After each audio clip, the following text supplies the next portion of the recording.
కొంచెం ಎಲ್ಲ ಚೇಂಜಸ್ ಆಗಿದೆ.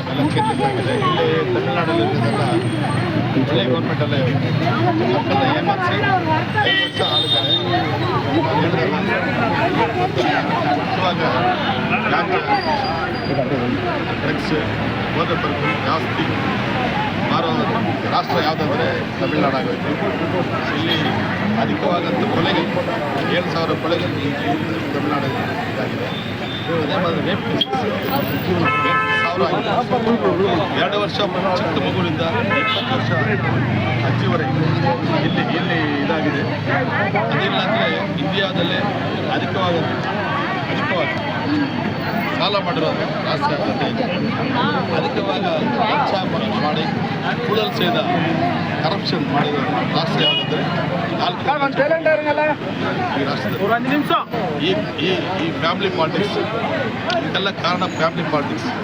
ಈ ಫ್ಯಾಮಿಲಿ ಪಾಲಿಟಿಕ್ಸನ್ನು ಹೊಡಿಬೇಕಂತ ನಮ್ಮ ಭಾರತ ಪ್ರಧಾನಿ ನರೇಂದ್ರ ಮೋದಿಯಿಂದ ನಮ್ಮ ಅಣ್ಣ ಎಡಪಾಡಿಯವರಿಂದ ಪ್ಲ್ಯಾನ್ ಮಾಡಿದ್ದಾರೆ.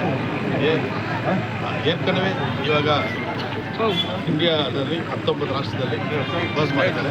20 ರಾಷ್ಟ್ರ ಇದು 100% ಚೆನ್ನಾಗಿದೆ. ಸರ್, ನೀವು ಮನೆ ಮನೆಗೆ ಪ್ರಚಾರ ಹೋಗ್ತಾ ಇದ್ದೀರಾ ಸರ್? ಮೇನ್ ಅವ್ರದ್ದು ಟೆನ್ಷನ್ ಪ್ರಾಬ್ಲಮ್ಸ್ ನಿಮಗೆ ಹೇಳ್ತಾ ಇದ್ದಾರೆ. ಏನಂದರೆ ಈ ಗೌರ್ಮೆಂಟ್ ಯಾಮಾರಿಸಿದೆ ಏನಂದರೆ ನಮ್ಮ ಅಮ್ಮ ಗೌರ್ಮೆಂಟಲ್ಲಿ 10 ಇಯರ್ಸ್ ವಿತೌಟ್ ಟ್ಯಾಕ್ಸ್ ಬಜೆಟ್ ಮಕ್ಕಳಿಗೆ ವಿತೌಟ್ ಟ್ಯಾಕ್ಸ್ ಬಜೆಟ್ 10 ವರ್ಷ ಮಾಡಿದ್ರು. 10 ವರ್ಷ ಮಾಡಿ 10 ವರ್ಷ ಇಂಡಿಯಾದಲ್ಲಿ ತಮಿಳುನಾಡು ನಂಬರ್ 1 ರಾಷ್ಟ್ರ ಅಂತ ಮಾಡಿದ್ರು. ಇವಾಗ ಇವರು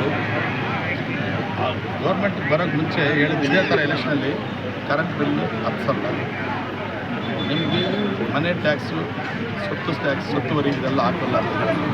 ಆದರೆ ಬಂದ ತಕ್ಷಣ ಅದೇ ಹಾಕಿದ್ರು. ಟಾಸ್ಬರ್ಗ್ ಉಳಿಸ್ಕೊಡ್ತೀವಿ ಅಂತ ಹೇಳಿದ್ರು. ಟಾಸ್ಬರ್ಗ್ ನಮ್ಮ ADMK ಆಚೆಯಲ್ಲಿ 20,000 ಕೋಟಿ ಟರ್ನ್ ಓವರ್ ಇದೆ. ಇವಾಗ 80,000 ಕೋಟಿ ಟರ್ನ್ ಓವರ್ ಆಗಿದೆ. ಅಂದರೆ ಮೋರ್ ದ್ಯಾನ್ 4 ಟೈಮ್ಸ್ ಹೆಚ್ಚು ಮಾಡಿದ್ದಾರೆ. ಅಂದರೆ ಏನು ಮಾಡ್ತಾ ಇದ್ದಾರೆ ಇವರು? ಅದರಲ್ಲಿ 9 ಡಿಸ್ಟಿಲರೀಸ್ ಅವ್ರ ಫ್ಯಾಮಿಲಿ ಇರೋದು. ಆದರೆ ಆ ಫ್ಯಾಮಿಲಿ ಇರೋ ಡಿಸ್ಟಿಲರೀಸ್ನ ತುಂಬ ಇನ್ಕಮ್ ಮಾಡ್ಕೊಂಡಿದ್ದಾರೆ. ಅವರೆಲ್ಲ ಯಾವಾಗ ಬಂದ್ರೂ ಈ ತಮಿಳುನಾಡಲ್ಲಿ ಓನ್ಲಿ ಸೆಲ್ಫಿಶ್. ಅವರುடைய ಕುಟುಂಬಕ್ಕಾಗಿ ಆಳ್ತಾರೆ ಬಗ್ಗೆ ಮಕ್ಕಳಿಗಾಗಿ ಜನಗಳಿಗಾಗಿ ಏನು ಮಾಡಲ್ಲ ಅನ್ನೋದು ನಿರೂಪಣೆ. ಯಾಕಂದರೆ ಅವ್ರು ಯಾವಾಗ ಬಂದ್ರೂ 5 ವರ್ಷ ಆದ ತಕ್ಷಣ ಗೌರ್ಮೆಂಟ್ ಹಾಕೋದಲ್ಲ, ನೆಕ್ಸ್ಟ್ ರಿಪೀಟ್ ಗೌರ್ಮೆಂಟ್ ಇಷ್ಟೊತ್ತು ಯಾವುದು ಬರಲಿಲ್ಲ. MJR ಇರುವಾಗ 3 ಟೈಮ್ CM ಅವ್ರೇನು ಮಾಡೋಕ್ಕಾಗಲಿಲ್ಲ ಕರ್ನಾಟಕ ಅಂಥ ಒಂದು ಮಹಾತ್ಮ ಮಾಡಿರೋ ಪಾರ್ಟಿ ನಮ್ಮದು. ಅದು ಅಮ್ಮ ಹಂಗೆ ಮಾಡ್ಕೊಂಡು ಬಂದರು.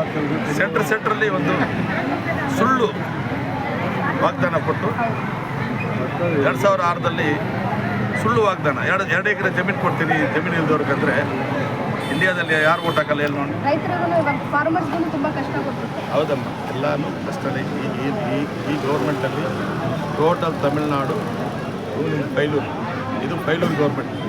Success government. ಇವಾಗ ನಮ್ಮ ಎಡಪಾಡಿ ಅವ್ರಿಗೆ ನರೇಂದ್ರ ಮೋದಿ ಅವರು ಇಬ್ಬರು ಸೇರಿ ಒಂದು ಒಳ್ಳೆ ಫ್ಯೂಚರ್ ತಿರ್ಗಾ ತಗೊಂಡು ಬರಬೇಕಂತ ಎಲ್ಲ ಮಕ್ಕಳು ನಿರ್ಧಾರ ಮಾಡಿದ್ದಾರೆ. ಆದರೆ ಬೇಸಿ ಮಾಡಿ ಇವಾಗೆಲ್ಲ ಓಟ್ ಹಾಕ್ತಾರೆ. ನಮ್ಮ ಎಡಪಾಡಿ ಅವರು 170 ಮೇಲೆ ಸೀಟ್ಸ್ ಬಂದು ಗೆದ್ದು ಅವರು ದೇಶನ ಹಾಳು ಮಾಡ್ತಾರೆ. ಮೇಡಮ್ ಅವ್ರೇನು ಹೇಳ್ತಾರೆ, ಈ ಸತಿ ನಾವು ಸರಿಗೆನೇ ತಗೊಂಡು ಬರ್ತೀವಿ ಅಂತ ಅವ್ರು ನಿಮ್ಮ ಕಡೆಯಿಂದ ಪ್ರಚಾರ ಮಾಡ್ತಾ ಇದ್ದಾರೆ. ಅವರು 2 ಟೈಮ್ ನಿಂತಿದ್ರು, ಸ್ವಲ್ಪ ಇದಾಯಿತು. ಇವಾಗ ಖಂಡಿತವಾಗಿ ಒಳ್ಳೆ ರೆಸ್ಪಾನ್ಸ್ ಇದೆ. ಎಲ್ಲ ಮಕ್ಕಳು ತಿಳ್ಕೊಂಡಿದ್ದಾರೆ. ಗ್ಯಾರಂಟಿ ನಮ್ಮ ಸರ್ಕಾರ ಬರುತ್ತೆ.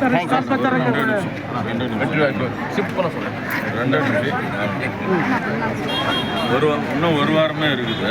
இந்த பிரச்சாரம் வந்து எப்படி எந்த அளவுக்கு போயிட்டு இருக்குது? வெற்றி வாய்ப்பு மக்கள் வரவேற்பு நல்லா இருக்குது.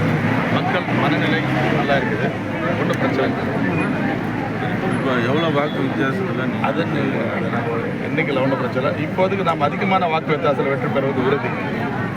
பொதுமக்கள்கிட்ட என்ன சொல்லி நீங்கள் ஓட்ட சேகரிங்க? பொதுமக்கள்கிட்ட நான் ஒன்றே ஒன்று சொல்கிறது, அடுத்த ஜென்ரேஷன் வந்து யூத்ஸ்.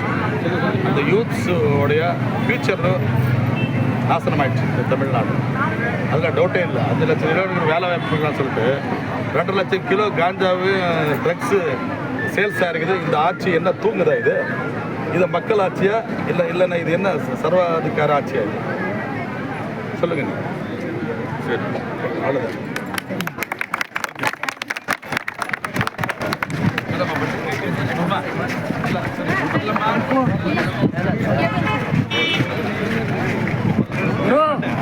गुरु